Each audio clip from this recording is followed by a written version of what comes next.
What's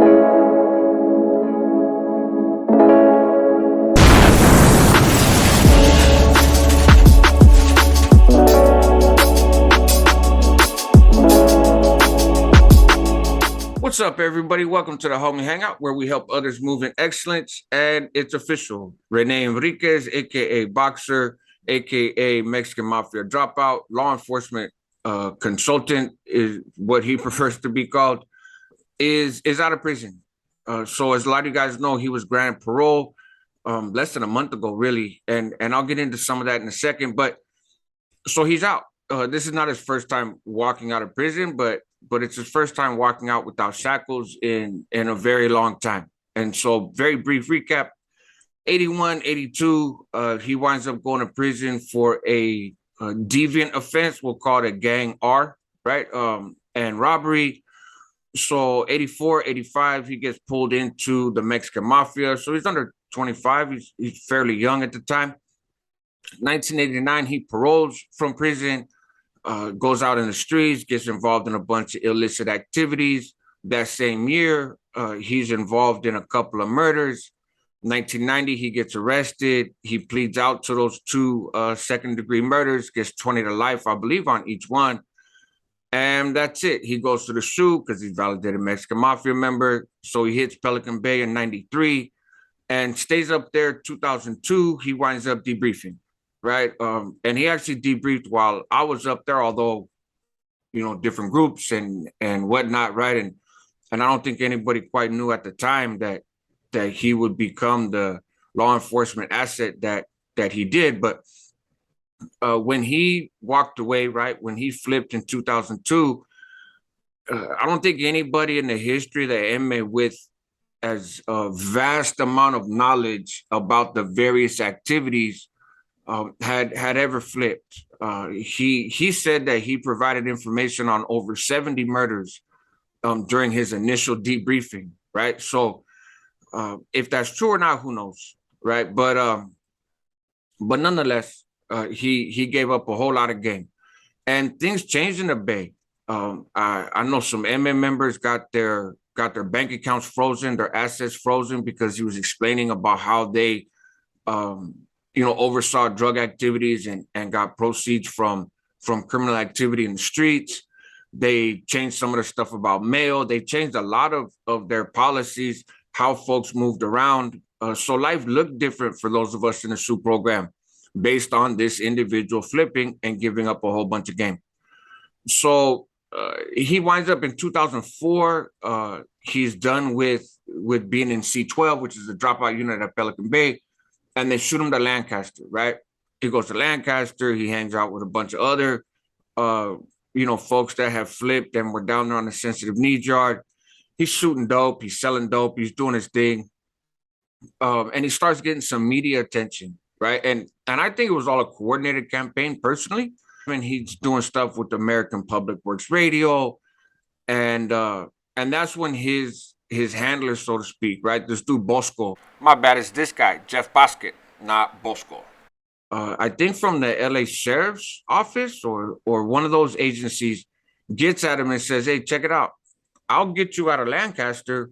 You work for me, right? You become not just an informant, but help me look at these gang cases. And basically you become my partner and I'll get you, I'll get you out of here. I'll get you out of Lancaster, and you're gonna live a life that nobody else that's in custody lives, as long as you play by our rules.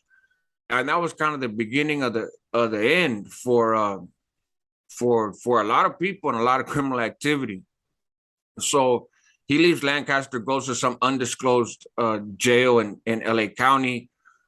And he's doing like a video, like an audio diary at the time.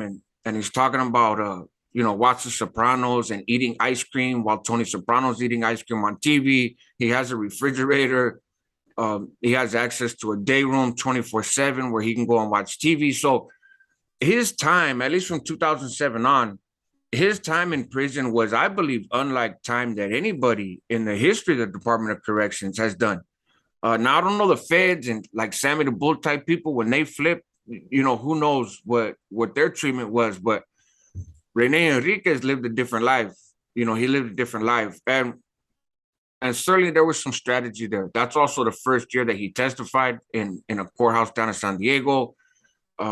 He was told and has talked about this publicly, as have others, that the more visible he was in being a law enforcement asset, the more likely that he could one day get a date, right? But he had to go to extreme lengths to demonstrate his worthiness to get parole, to offset the extreme lengths that he went to as a Mexican mafia member to advance that criminal organization. And he certainly took that to heart, right? 2008, the Black Handbook drops. He releases other books, right? 2011, Street Terrorism. He's a major source for the history of the Mexican Mafia book in 2013. So he's doing all this to try to get a date, right? He says he didn't do it to try to get a date, but come on now, right? So he starts going up for parole, I think in 2015. And I know Governor Brown blocks his date in 2015 is granted. He's granted parole in 2015, 2016, and 2017 by the board. On all three of those occasions, the governor, at the time, Governor Brown, pulled those dates, right? And Boxer Enriquez had always said that when he gets out, he's going to go into the Federal Witness Protection Program. So no, he's not going to have to register on Megan's Law, but he will be under close supervision of the U.S. Marshal Service. He's always said that he will continue to aid law enforcement. He's found a new purpose in life. And by the time he goes up for parole in 2015, he has spoken at countless conferences. He's done video conferences. He's toured the country, really, and on the taxpayer dime, right? Provided, tons of information. It's reported that he has helped in well over 100 cases,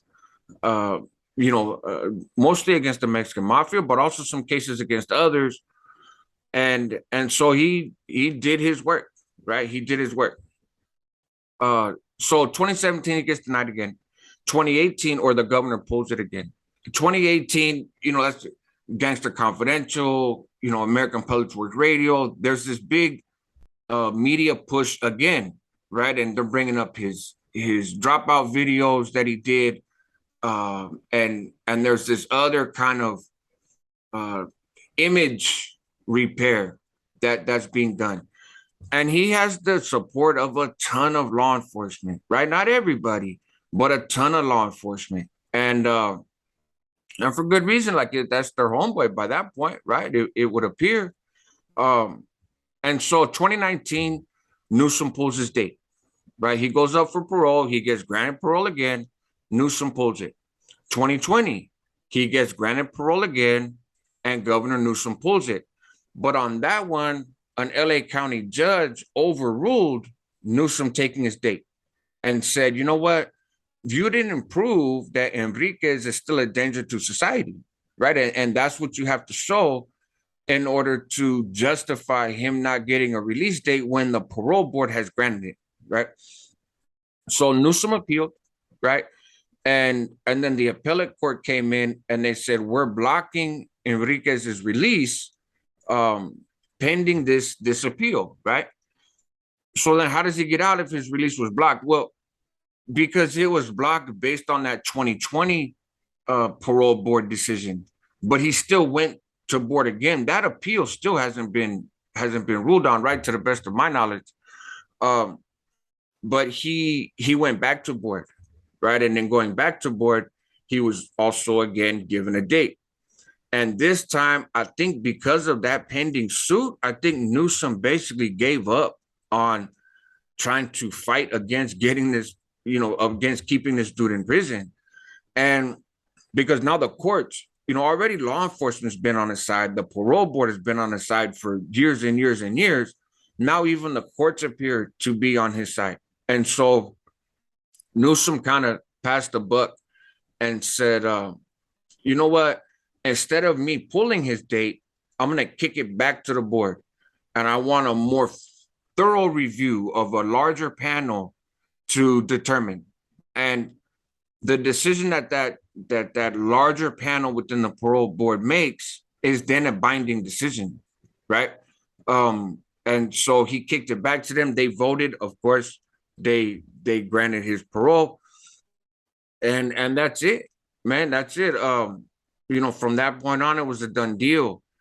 Now, my understanding is it takes a while, when if you're a lifer and you get granted a date, that doesn't mean that you walk out of prison right away. Just yesterday, in fact, on Paradigm Media News, I was talking to Jerry Salazar, right, Cripple Jerry from Sanjo, and Boxer from San Francisco, and Jerry was talking about how it's normally like 6 months, before you actually walk out. This has been like a month, you know what I mean? Less, as a matter of fact, it's been less than a month. And my guess, it's only a guess. My guess is because considering the board has been granting this dude parole since 2015, damn near every year, right? He has parole plans, and his parole plans are the Federal Witness Protection Program. And I'm guessing that long ago they developed a plan for him, right? What is this going to look like? And so now it's just a matter of plugging it in. But there's been so much advocacy and fighting for this dude to get out that they were ready, So he has said, and his lawyer has said, since he got granted parole, that he will continue to assist in the current Mexican Mafia indictment. So I suspect that we will see him at some point in the future testifying in that case. From what I've seen and from what I've read, the security around Enriquez whenever he would leave a correctional setting was extreme, right? Helicopters, SWAT teams, armed escorts, lockdown federal buildings, snipers on the roof, the whole 9 yards, right? And that was just for him to go. One instance was, I think, 2017. He spoke at what they call a law enforcement conference, but it was like 150 business leaders and like 12 law enforcement leaders. And he was a keynote speaker at this luncheon. So it's a lot of money. It's a lot of taxpayer money on a state and federal level when this dude goes anywhere. And I would imagine that would not change. If anything, it would be heightened with him now being in the streets, right? In the witness protection program. So he has a lucrative career, right? Ahead of him. He has made, and I don't know how much, of course, but it would stand to reason he's made a lot of money thus far, both from the books. He was actually like teaching a class at a college in Southern California remotely, right? Like from Zoom or whatever. And that was some years back. He'd been teaching a class. He's done a ton of trainings and teachings for law enforcement and gang investigator associations around the country. And so, there's a price tag attached to that stuff. And especially now with him being out and doing it, I think that's his living, right? That's how he makes his living. And so there's mixed reaction, of course. Some people feel like he's done his time. Some people feel like because of his because of his sexual deviant cases, that in particular casts him in a different light. Obviously there's a ton of people that feel like the level of rat that he is basically casts him in a different light. But it's a trip. And one thing that I think of is, I never did as much time as this dude, obviously, right? He's only been free, like I said, less than a year since he was 19 years old. And while he's been out of prison and he's had experiences and he's had video games and TVs, and like I said, he's done his time in ways that nobody else in California prison system, I think, has ever done their time. He hasn't been actually free, right? And so I wonder what that adjustment is going to be like for him. It's certainly going to be different. And these are just questions that obviously I don't have the answers to, and I don't think many people do. But it makes me wonder what it would be like to be in his shoes today, right? And like moving into his house somewhere or his apartment, wherever the feds have put him up, and being able to be reunited with his wife, He was married in a courthouse, dressed in a suit. He got married by Father Boyle, right? Many years back, after he became an informant. I think sometime around 2007. And but now he gets to go live with his wife, and it's just a trip, man. It's a trip. But anyways, this is a short video, and just want to let you guys know that he is not in the California Department of Corrections. Again, Boxer Enriquez, Mexican mafia informant extraordinaire, is a free man, as free as he will ever be. I think at this point, he's as free as he will ever be. And we'll see. I think he's going to be very public from a very remote place, if that makes sense. CDC was like, hey, we're not releasing, recent mugshots, blah, blah, blah, because we have to protect his identity. He's going into witness protection. But he's going to be testifying in cases, and he's going to be training. So I would imagine pictures of him are going to surface. But we'll see. Right, it remains to be seen. I know a lot of people are going to be paying attention. So, anyways, this is the Homie Hangout, man. Help others move in excellence. That's what homies do. Help yourself at the same time because you're worth it, and help your community because they need you. Check out the other content. There's a range of stuff to look at, and I'll catch you guys on the next one, man. Take care.